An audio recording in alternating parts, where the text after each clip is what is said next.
Sí, doctor. ¿Se escucha con claridad? Pero no le ha dado play. ¿Se escucha con claridad? Sí, doctor.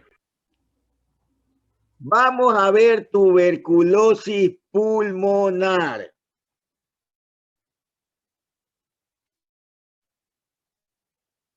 Doctor, disculpe, antes de comenzar, ¿me puede poner como co-host para grabar también?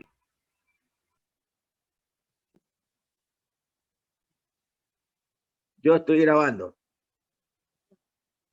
Ok, doctor, disculpe. A ver, primero, vamos a ver tuberculosis pulmonar. Concepto, epidemiología, factores de riesgo, patogenia, presentación clínica de la enfermedad, gravedad, clasificación, test específico, pronóstico y tratamiento.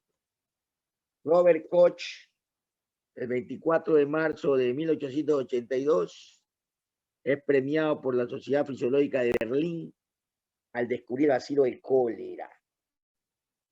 Premio Nobel en 1905 por sus trabajos en tuberculosis.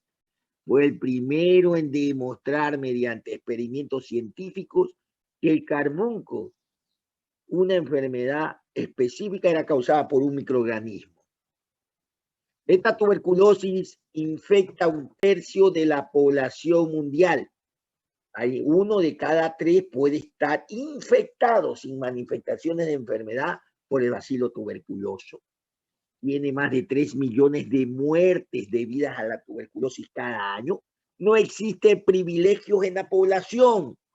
Generalmente tiene predilección por los que tienen malnutrición o viven en hacinamientos. Desde 1985, su incidencia ha aumentado significativamente debido a que se ha asociado a la presencia de ciertas enfermedades como la diabetes mellitus y el SIDA, y el uso de drogas intravenosas. Este gráfico que ustedes ven aquí establece una distribución mundial de la tuberculosis, donde lo que está en morado representa 300 o más casos por 100.000 habitantes, y lo rojo de 100 a 300 casos por 100.000 habitantes. Vean los países de rojo: Ecuador, Perú y Bolivia, que en nuestra área son los que más incidencia tienen de tuberculosis. Países como Chile y Uruguay son los que en la región tienen casi controlada esta enfermedad. La tuberculosis para el comienzo del siglo XXI fue declarada una emergencia mundial por la OMS. Sigue siendo una enfermedad importante transmisible, una de las principales causas de morbilidad y mortalidad en el mundo, y principalmente en áreas de altísima prevalencia, como los países asiáticos, China, Indonesia y África y Pakistán, son las que más muestran esta enfermedad. Esta enfermedad se transmite por gotitas al hablar, toser y estornudar, las famosas gotitas de flujo. Es producida por el Mycobacterium, en este caso tuberculosis. Hay más de 20 serotipos diferentes de Mycobacterium, entre ellos el Avium, el Bovi, el Cholerae, el Africanum, etcétera, etcétera, etcétera. Es un bacilo aeróbico no tóxico, no esporado, no mótil, que tiene una pared de ácido alcohol resistente, y entre los principales tenemos también otros como el avión y el intracelular, que afecta a los pacientes que tienen principalmente HIV-Sida. Hay factores de riesgo para tener tuberculosis: vivir en hacinamiento, estar inmunodeprimido, tener enfermedades inmunodepresoras como linfoma, HIV, recibir altísima dosis de esteroides. Son los factores de riesgo. Las transmisiones de persona a persona, al hablar, estornudar y toser, tiene un periodo de incubación antes de que se manifieste la enfermedad. El periodo de incubación generalmente es de 2 a 8 semanas. Sin embargo, pueden ustedes observar aquí el bacilo ácido alcohol resistente, en diferentes técnicas microbiológicas. Bacilo ácido alcohol resistente, infección de Gram, bacilo ácido alcohol resistente, morfología colónica, que ustedes pueden observar aquí, bacilo ácido alcohol resistente por técnica de inmunofluorescencia, ¿no? La pueden observar el bacilo ácido alcohol resistente. ¿Qué pasa cuando un individuo se pone a otro que tiene tuberculosis? Por medio de gotitas de flujo a la verdad estornudar y toser. Ocurre una reacción de hipersensibilidad tipo 4, en la cual el bacilo va hacia la vía aérea inferior, pero de inmediato actúan los macrófagos, los cuales lo fagocitan. ¿Qué sucede una vez que fagocitado? Puede ocurrir tres cosas. Desaparece el bacilo, ya no hay bacilo de la tuberculosis debido a la inmunidad, debido a la buena inmunidad de cada individuo. El bacilo puede quedar dentro de los macrófagos formando un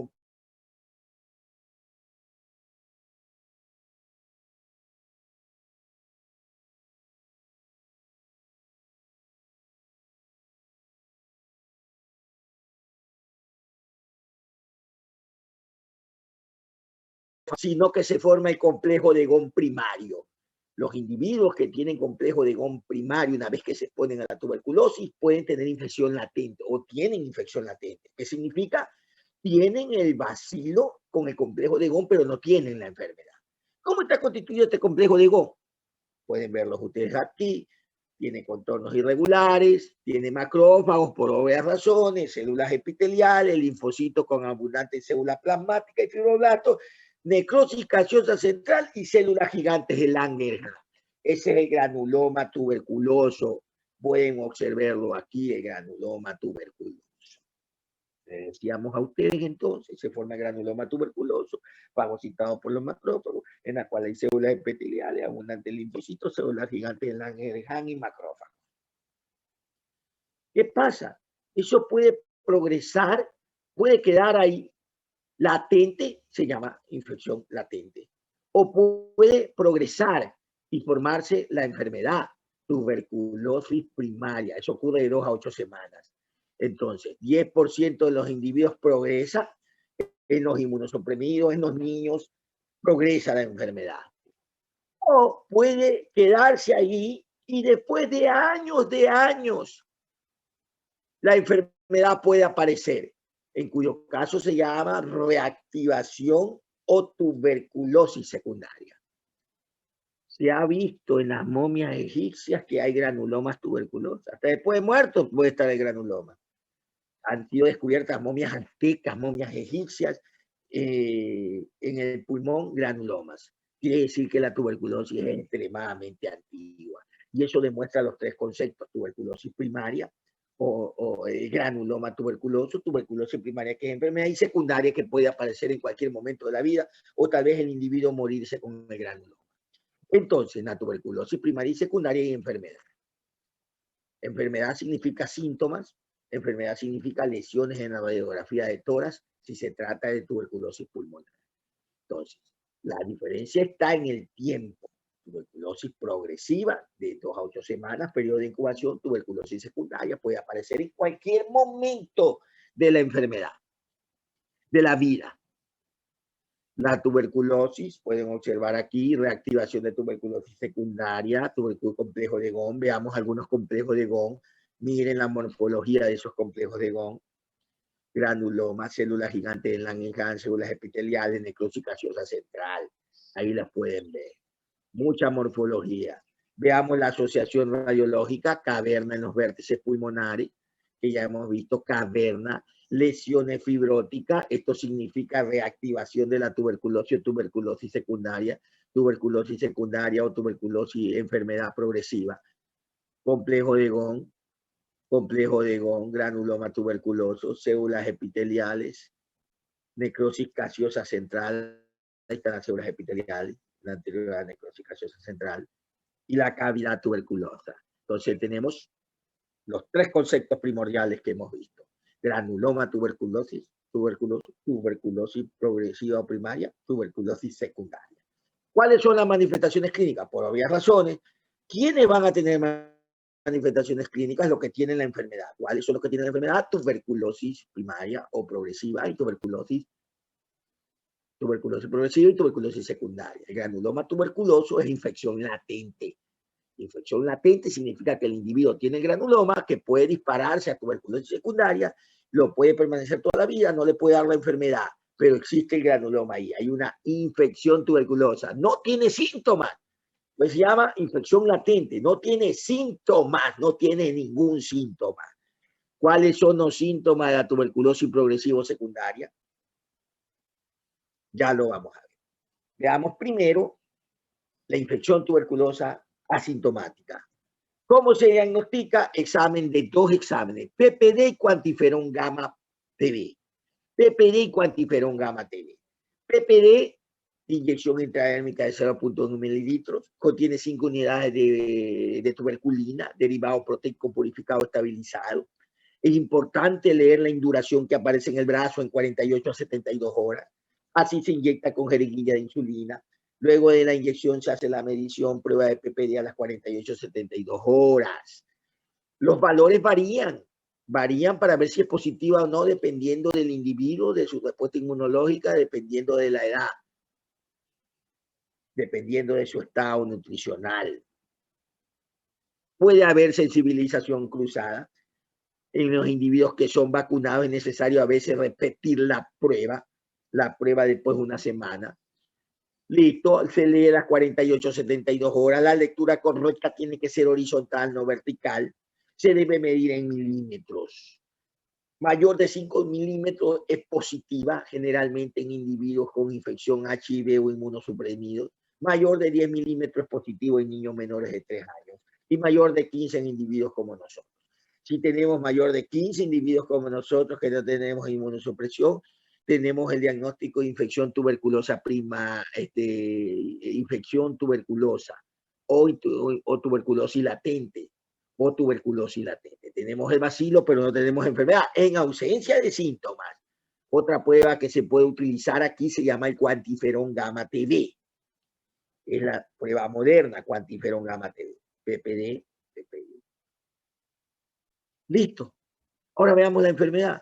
Tuberculosis progresiva. El individuo tiene tos, tiene expectoración, tiene fiebre vespertina, tiene esputo hemoctoico, tiene sudoración nocturna con pérdida de peso.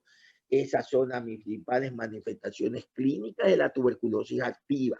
Tos, expectoración, pérdida de peso. A veces no hay expectoración, es seca. Presencia de esputo hemoctoico y sudoración, fiebre vespertina. Luego, el individuo puede tener signos radiológicos de lesiones, como infiltrado en los vértices o cavernas. La tuberculosis puede haber el complejo de Gon primario con compromiso linfático. Veamos las radiografías. Ahí pueden ver infiltrado, lesiones en vértices, lesiones en vértices superiores. Entonces, esa es la enfermedad tuberculosis activa o enfermedad tuberculosa progresiva, que el individuo tiene fiebre, tos, pérdida de peso, etcétera, etcétera, etcétera. Entonces, la tuberculosis puede ser pulmonar, sí. Lo que hemos visto hasta el momento está dentro del parénquima pulmonar. Pero la tuberculosis puede ser extrapulmonar, porque ese complejo de Gon puede estar no solo primariamente en el pulmón, puede dispararse la infección a la pleura y producir tuberculosis pleural. Esa es una tuberculosis extrapulmonar. Todo lo que está fuera del pulmón es tuberculosis extrapulmonar. Si está en los ganglios mediastínicos, se llama tuberculosis mediastínica. Si está en el cuello y supura, se llama escrófula. Si está en la pleura, se llama tuberculosis pleural. Son tuberculosis extrapulmonares. Quiere decir de la que está en el vaso, la que está en el hígado, la que está en el sistema genitourinario, la que está en la lengua, la que está en el ojo, la que está en el pene, la que está en la columna vertebral. Toma diferentes nombres, pero son tuberculosis extrapulmonares. Aquí ustedes pueden ver una tuberculosis pleural, grande derrame pleural.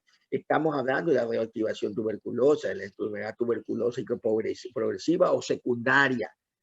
La tuberculosis puede producir enfermedad sistémica también, sí. 3 formas de enfermedad sistémica. Se va al cerebro y al líquido cefalorraquídeo, tuberculosis meningia, tuberculosis cerebral. Se va al pulmón y se disemina con gránulos muy pequeños, tuberculosis miliar. O se va al intestino, tuberculosis peritoneal. Esa es tuberculosis sistémica. Entonces, tres formas de tuberculosis sistémica. Tuberculosis biliar, tuberculosis cerebral o meningia y tuberculosis peritoneal. La tuberculosis miliar puede ocurrir frecuentemente en los niños, es insidioso, hay fiebre igual, pérdida de peso, hay hepatoesplenomegalia, linfadenopatía y los pacientes se pueden complicar con cualquier otra cosa. La tuberculosis meningia, hay tuberculomas en el cerebro, ya lo vamos a ver, una médula ósea también puede haber, etcétera, etcétera, etcétera. Miren ese gran granuloma tuberculoso que se ve aquí, granuloma tuberculoso. La tuberculosis puede ser extrapulmonar, claro, cuando está en los ganglios. Si está en los ganglios mediastinos se llama tuberculosis mediastínica. Si está en el cuello se llama adenitis tuberculosa o escrofular. Aquí las pruebas de tuberculina pueden ser positivas, la radiografía generalmente es normal, claro, es extrapulmonar. Si la tuberculosis es extrapulmonar, la radiografía van a estar normales. Apenas podrá haber un ganglio calcificado con tuberculosis extrapulmonares. Aquí tenemos la adenitis tuberculosa, que es tuberculosis en ganglio. Se la puede diferenciar de cualquiera de estas patologías. Generalmente infecciosas, toxoplasmosis que provoca adenopatía, quistes, micobacterios no tuberculosos. Tuberculosis meningia, van a haber manifestaciones cerebrales. Estamos hablando de la tuberculosis sistémicas, meningia. Van a haber manifestaciones cerebrales, alteración de confusión, dolor de cabeza, vómito, alteración de los pares craneales, etcétera, etcétera. Hay compromiso en el cerebro, compromiso en el líquido cefalorraquídeo. El líquido cefalorraquídeo tiene características especiales como leucocitos de 10 a 500 células por milímetro. Hay linfocitosis, glucosa menor a 40 y la proteína está elevada. Proteína elevada y glucosa menor a 40. Características de un líquido cefalorraquídeo infectado. Glucosa baja, proteína elevada. Entonces, glucosa baja, proteína elevada. Aquí pueden ver ustedes los llamados meningiomas en resonancia magnética del cerebro. Muchos tuberculomas, como lo vimos anteriormente. Aquí estamos nuevamente otros tipos de tuberculosis. Tenemos la abdominal o peritoneal. Puede haber manifestaciones abdominales como fístula, obstrucción intestinal. Sigue siendo una tuberculosis sistémica. Tuberculosis extrapulmonares en la columna se llama mal de Poc. Puede estar en la rodilla, puede estar en la piel, puede estar en el ojo, puede estar en el cuello, escrófula tuberculosa. Escrófula tuberculosa. En la glándula suprarrenal, como pueden ver ustedes aquí los granulomas.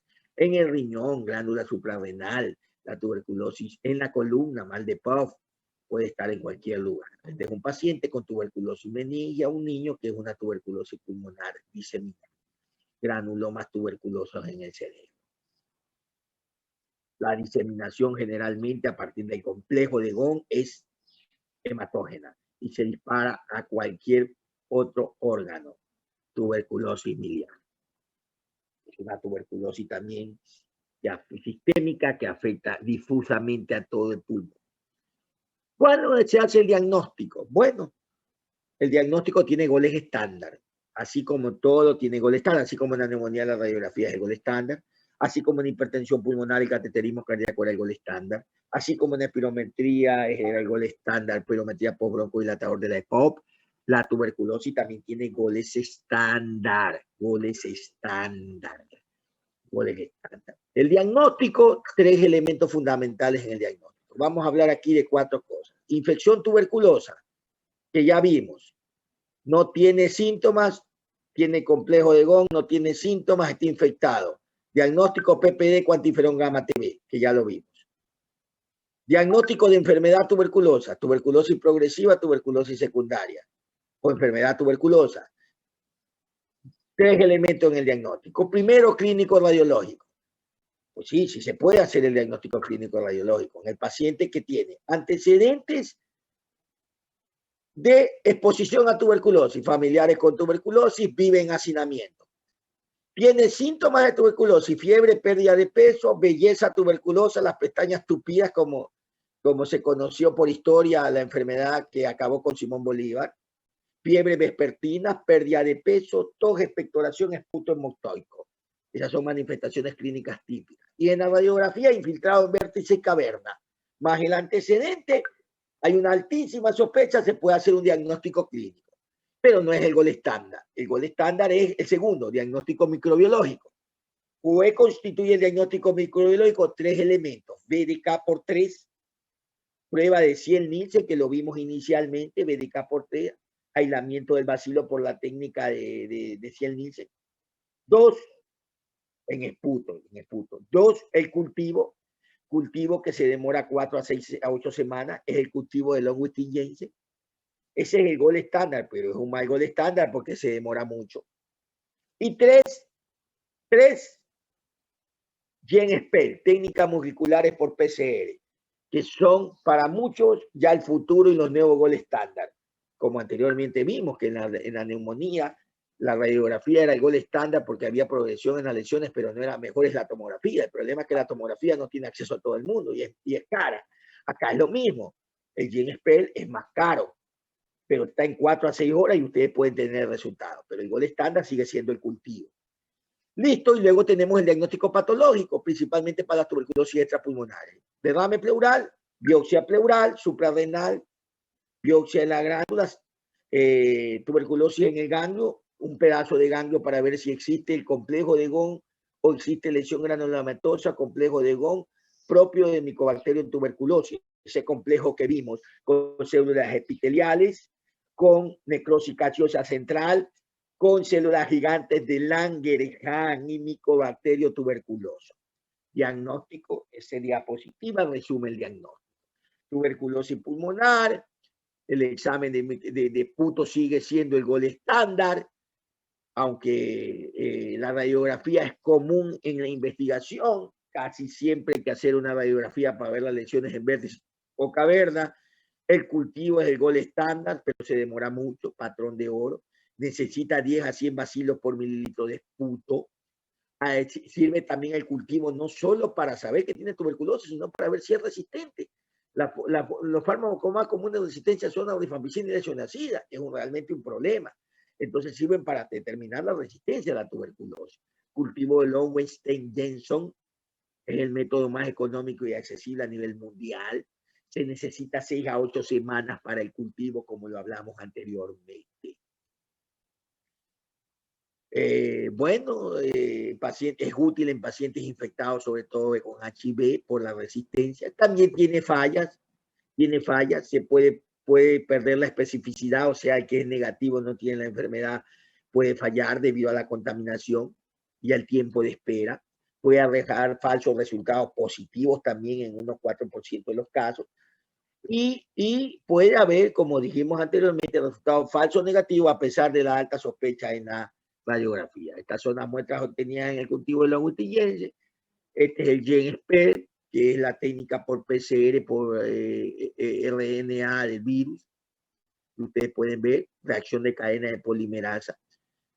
Es muy rentable, en casi todos los países en desarrollo es el más rentable, enseguida está 4 a 6, como todo ahora en microbiología, las técnicas de PCR son las que están a la cabeza, como ustedes pueden ver. Muy bien, hay otros métodos emergentes, ya vimos el cuantiferón gamma TV, sirve igual que el PPD. El cuantiferón gamma TV es el actual gol estándar para el diagnóstico de infección pulmonar. Infección. Un valor de corte por encima de 0.9 indica que el paciente es portador del bacilo en ausencia de síntomas, por lo tanto está infectado. Superó al PPD, cuantiferón gamma TV. El problema es el costo. Vale $500 para nuestro medio. Pero es el cuantiferón gamma TV. Entonces hay tecnologías emergentes, nuevos métodos que están saliendo. Las pruebas de tuberculina generalmente ya esto vimos cómo se lee, son no específicos. Hay otros métodos como la serología para tuberculosis. Tiene poca sensibilidad, muy poca sensibilidad. Es decir, pocas veces detecta que están positivos los individuos. Y también el ADA, que en líquido pleural sirve o en líquido biológico sirve, un valor por encima de 30 puede indicar tuberculosis siempre y cuando hayan otras sintomatologías clínicas asociadas. Sin embargo, el ADA no es tan específico, encima de no sin deaminasa, puede también equivocarse. ¿Cuáles son los tratamientos de la tuberculosis? Aquí te dan los fármacos más utilizados: isoniazida, rifampicina, tectomicina, piracina. Y los bacterioestáticos que detienen el crecimiento del bacilo tuberculoso, a la cabeza el etambutol. medicamento bactericida, medicina piracinamida, medicamento bacteriostático, etambutol. La dosis de isoniazida 10 miligramos por kilo puede producir todo esto. Ojo, neuritis periférica, hepatomegalia, aumento de los niveles de fenitoína, anticonvulsivante, interacciona con la teofilina, puede producir una reacción cutánea muy similar al lupus eritematoso sistémico. La piracinamida 25 a 30 miligramos por kilo puede producir dolores articulares, artralgia. Ojo, artritis gotosa, principal manifestación, efecto colateral. La estreptomicina, poco utilizada actualmente, se utilizaba mucho antes, está contraindicada en mujeres embarazadas, puede producir lesiones en nervio auditivo y vestibular. El etambutol necesita monitoreo de nervio óptico porque puede producir neuritis óptica y en los pacientes disminución de la agudeza visual. Ahí está la dosis, 25 miligramos. Hay otras drogas que pueden ser utilizadas como los aminoglucósidos, la capromicina, la cicloserina, las nuevas fluoroquinolonas, ahora para la tuberculosis resistente, la moxifloxacino o por la otra cepa, moxifloxacino, fluoxacino y levofloxacino también tienen acción. El tratamiento de la tuberculosis generalmente es de 6 meses. Los primeros meses 4 drogas, isoniazida, rifampicina, piracinamida y etambutol, y luego se da 3, se quita la piracinamida según el Ministerio de Salud Pública nuestro. Tuberculosis extrapulmonares, hay lugares en los que se tratan 9 meses, y las tuberculosis benignas o sistémicas generalmente 1 año. Las tuberculosis resistentes, generalmente resistencia a la rifampicina y a la isoniazida, se tratan a veces por 12 a 18 meses, es realmente un problema. Hay ciertos fármacos que se pueden utilizar, los corticoides nunca se usan, solamente cuando hay afectación sistémica, hay que hacer una nutrición adecuada, un seguimiento adecuado, y la profilaxis, es decir, los infectados con tuberculosis que no tienen síntomas, en nuestro medio no se los diagnostica porque es difícil encontrar estos métodos, porque nosotros estamos en el color rojo, no estamos en el morado, pero sí estamos en el rojo, no estamos en el verde y peor en el blanco, de la primera distribución que les mostré, que indican 10 casos, pocos casos. En los países donde hay pocos casos con enfermedad, usted ya no busca a los enfermos, usted busca a los infectados, es decir, los que no están enfermos pero lo portan. En los países en los que hay muchas enfermedades y hay mucha producción de enfermedad, usted no busca a los que los portan, sino que usted se preocupa de los que están enfermos. Entonces, aquí como todavía estamos en eso, la profilaxis, nada que ver, ni la recomienda el Ministerio de Salud Pública, si trata a los enfermos. Hay que vacunarse. Inyección intradérmica puede producir ciertos efectos, algunos le produce 0.11% de adenitis en el sitio de inflamación del ganglio. ¿Es efectiva? Sí, pero más para evitar la tuberculosis meningia y la tuberculosis miliar, que es la forma más agresiva y mortal de la tuberculosis. Bueno, jóvenes, hemos terminado tuberculosis.